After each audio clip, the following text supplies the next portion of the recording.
Kung ikaw ay nahanap mo ang minamahal mo, kayo ay nagmahalan at nagkaroon ng pamilya, you raise a family and you raise children. At ang pangatlo, ikaw ay nakapagsulat ng libro. Ang ating pong magsasalita ngayong hapon, sobra-sobra pa ang ginawa. Hindi lang isang libro ang kanyang ginawa. Mula sa elderly, these are books, ladies and gentlemen. These are not ordinary research or term papers. Democratic deficits in the Philippines, bureaucratic reform, electoral reform, handbook of political parties, cases of election contests in the Philippines, history of elections, history of political parties, and basic handbook on federalism. Siya ngayon ang pinakbarating boses asking for a study and restructuring of the institutions of government, especially bureaucratic reform. I'm very proud to give you Professor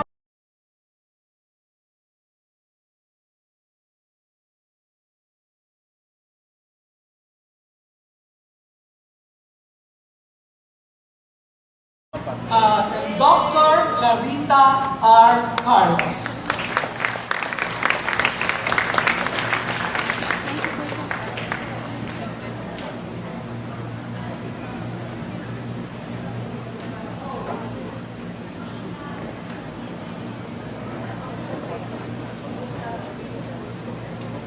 Salamat, Martin. From a feisty lady to another equally feisty one. Alam niyo si Martin, yung estudyante ko yan, tandang-tanda ko, Martin, natandaan mo, parang hindi siya regularly enrolled. Tapos ang lakas sa loob niya, bigla na lang siya nag-guard sa classroom ko. Tapos sabi niya, ma'am, pwede ba ako dito mag-pre-roll? Sabi ko, lakas sa loob nito nag-pre-roll. And kaya natin ito, feisty lady. Martin, saludo ako sa iyo.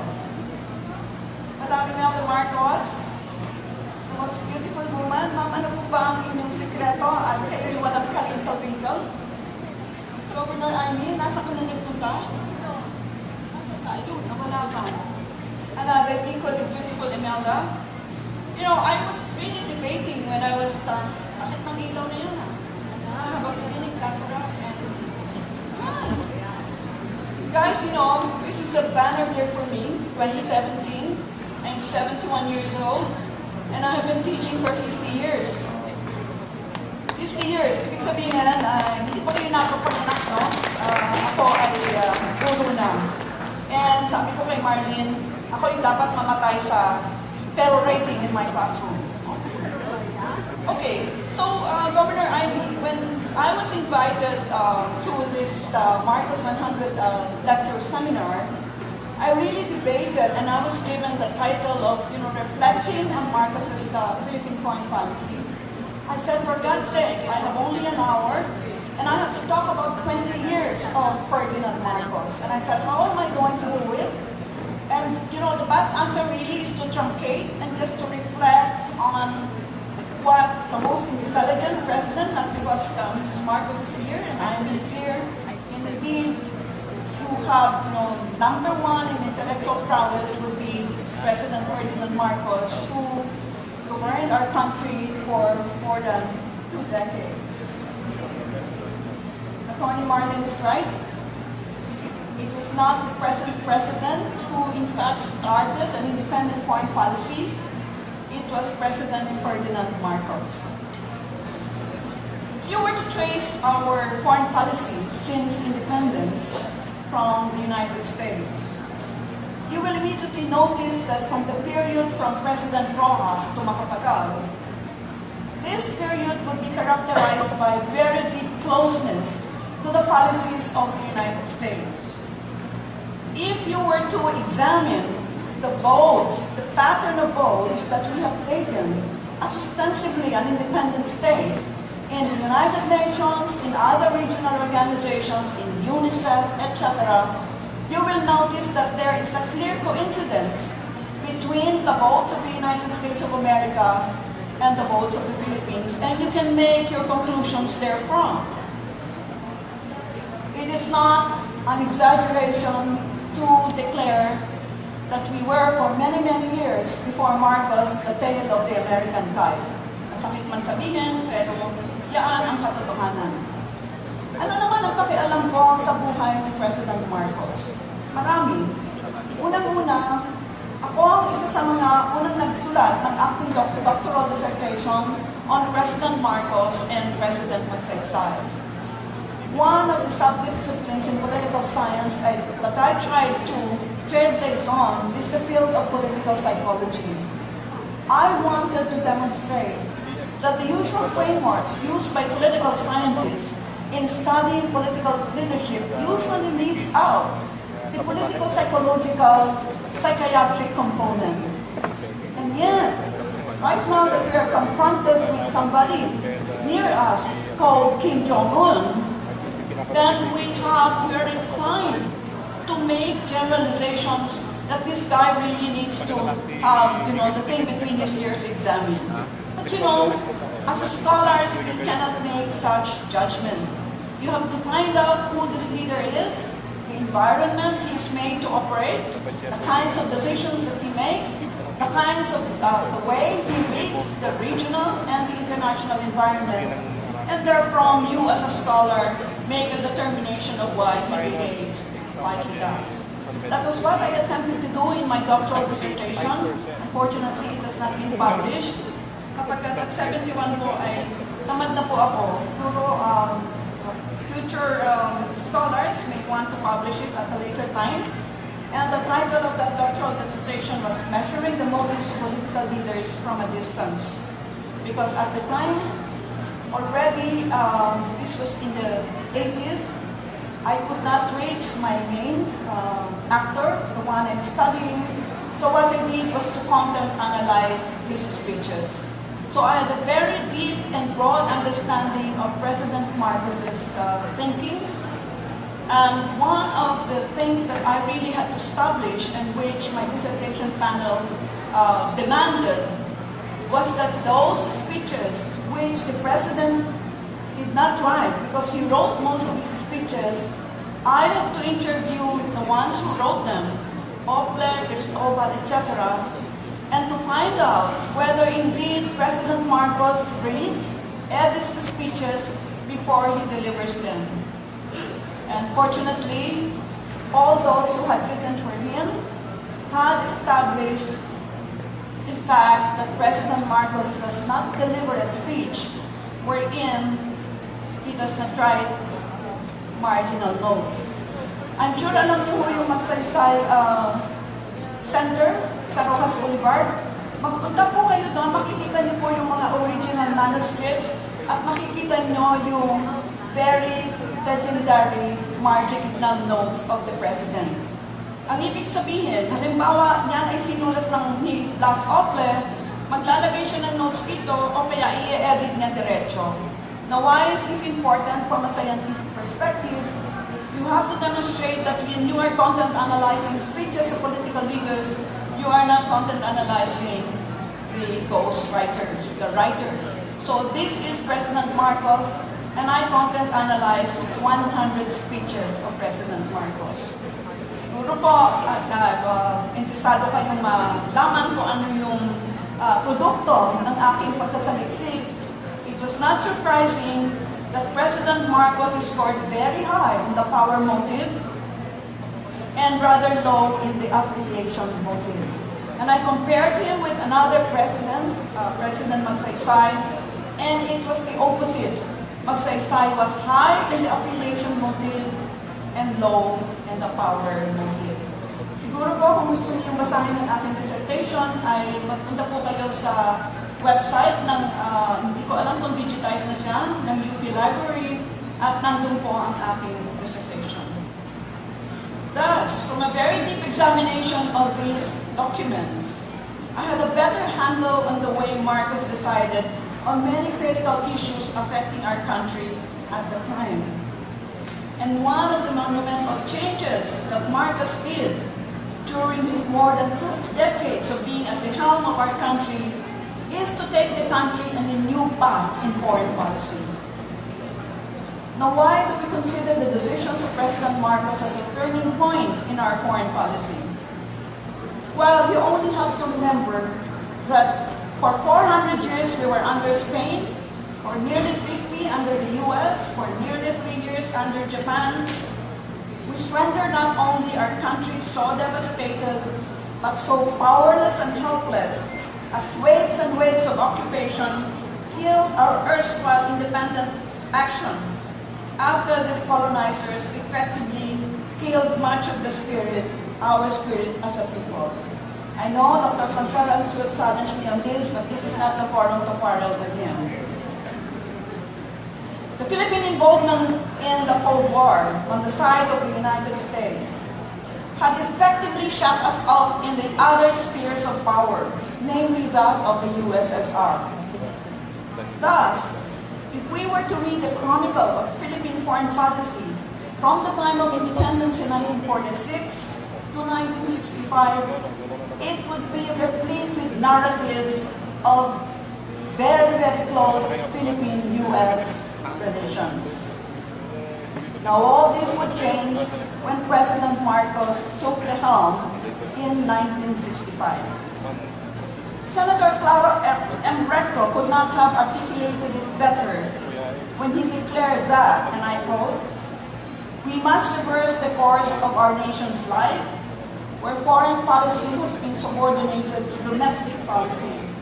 We must free ourselves from foreign dictation by maintaining trade relations with other countries, irrespective of ideologies, forms of government, political institutions, whenever such relations would be beneficial to us."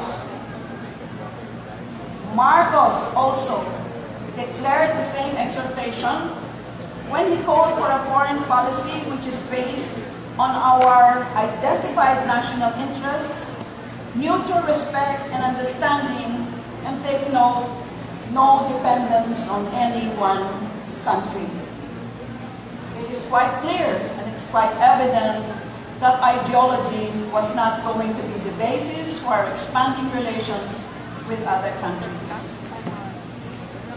So this was the same trajectory that Claro and Recto had designed, which President Marcos took as he decided early on in his presidency to take direct initiatives in our relations with other countries and to not continue to be subsumed under the American umbrella. No, as Attorney Marlene had noted, it was during the early years of the Marcos presidency that the ASEAN came into being in 1967. We have the consul here of China, and China, not surprisingly, had seen the ASEAN as a design or architecture by the United States, and therefore China was so against the ASEAN as it knew that the ASEAN was part of U.S. policy in the region.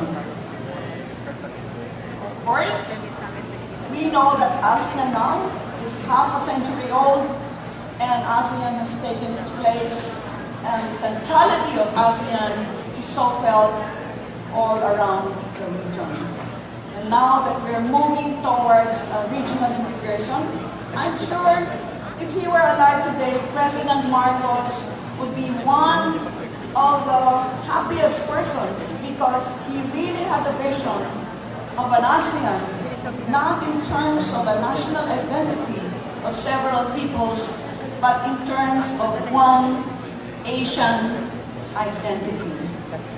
Again, I will challenge some of the views shared by Dr. Contreras this morning, but again, this is not the forum to do that.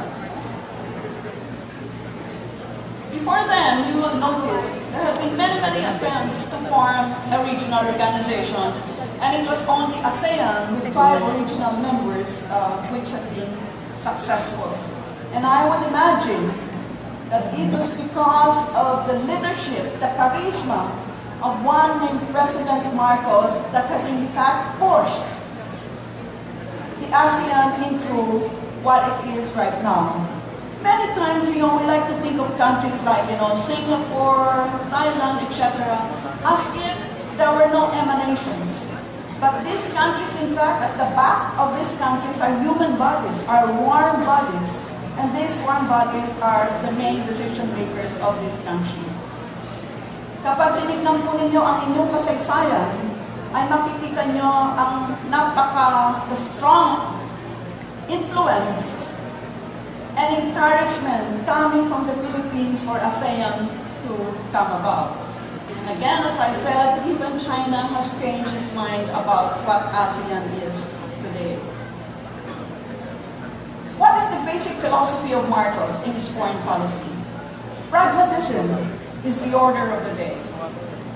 As Marcos weighed in the many challenges of the times, he had chosen to take a trajectory which has not been taken before and put our foreign policy in another track.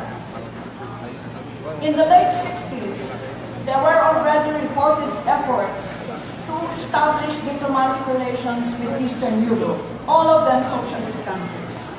And therefore, when you do your research, you will discover that the first relations were not established right away with the USSR nor with China, but they were established in this order with Romania, then Yugoslavia, Bulgaria, Czechoslovakia, the GDR then, East Germany, Hungary, and Poland. In other words, Marcos did not immediately move to the other part of the sphere, but he slowly did that incrementally. Incrementalism is the name of this kind of modality, by establishing first relations with these Eastern European countries. And like the present president, uppermost in his mind would be who is going to buy our coconut oil, agricultural products, our pineapple, etc., looking for markets for Philippine products.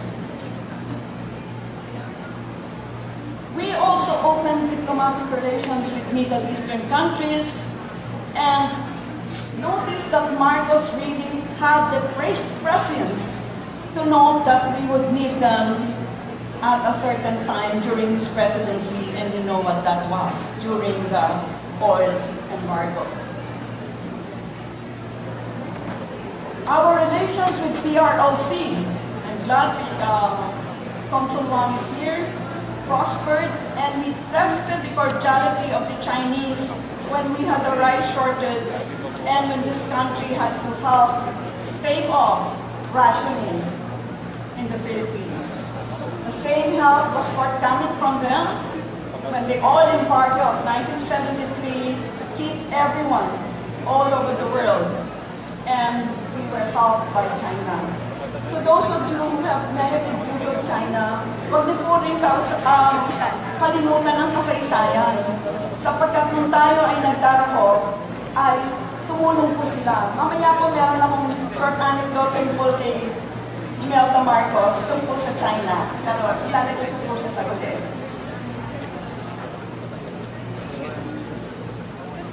Our relations with Libya had been so beneficial when Muammar Gaddafi brokered the Tripoli Agreement with then MNF leader Nur Miswari, which paved the way for the later 1996 peace agreement. Ma'am, Madam Imelda, ngayon ko na po siguro, with your permission, ilagay dito yung anecdote na ang tagal ko po hinabol si Madam Imelda, siguro 8 months ago, habol-habol sa kanya for an appointment until she finally gave me an appointment for 15 minutes. Alam mo ba yung 15 minutes? Buong araw kami sa bahay niya. Nakain pa niya ako ng lunch. Thank you po. And one of the stories, the riveting stories that she told me was how Muammar Gaddafi did not want to meet with Juan Ponce Enrile, our defense minister, and Ramos, but met with Imelda Marcos. So, bigyan po natin ng palakpakan ang special envoy ni President Marcos. And alam niyo ba kung sino may crush kay Madam Imelda? Nagtagtulong sa atin? Si Mao. Madam Imelda was, in fact, treated as a chief of state whenever she went to China.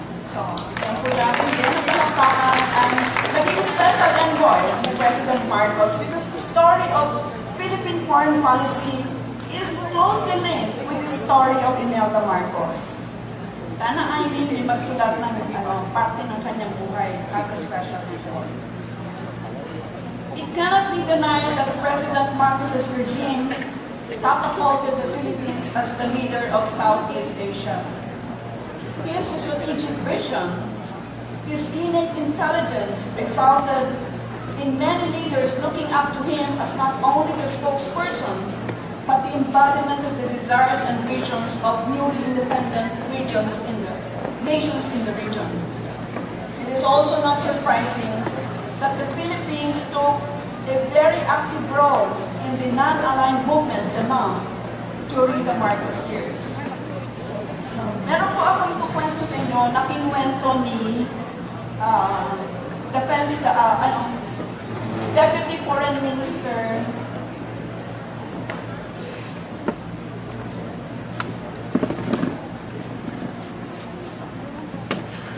papaupuin mo muna natin si Kapita-Pitaga, mas ganito nila.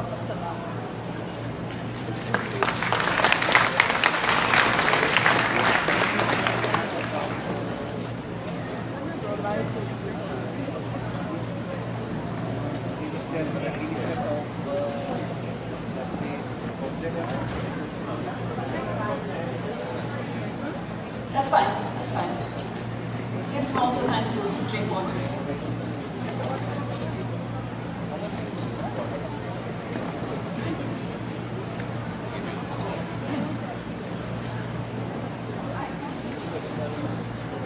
Okay, in the Irish room now.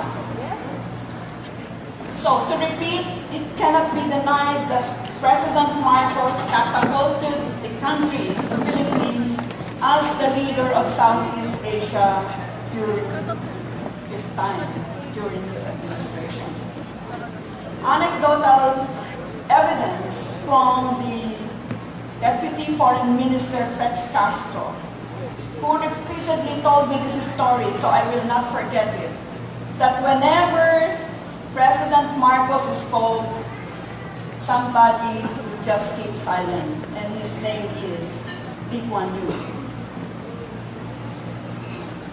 He was really the leader of Southeast Asia.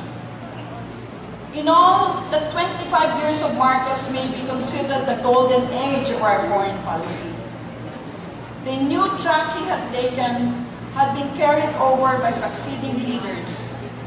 And today we owe it to the President that we can proudly take our place in the region, not only as the leader of ASEAN, but as a country whose foreign policy has to be reckoned with.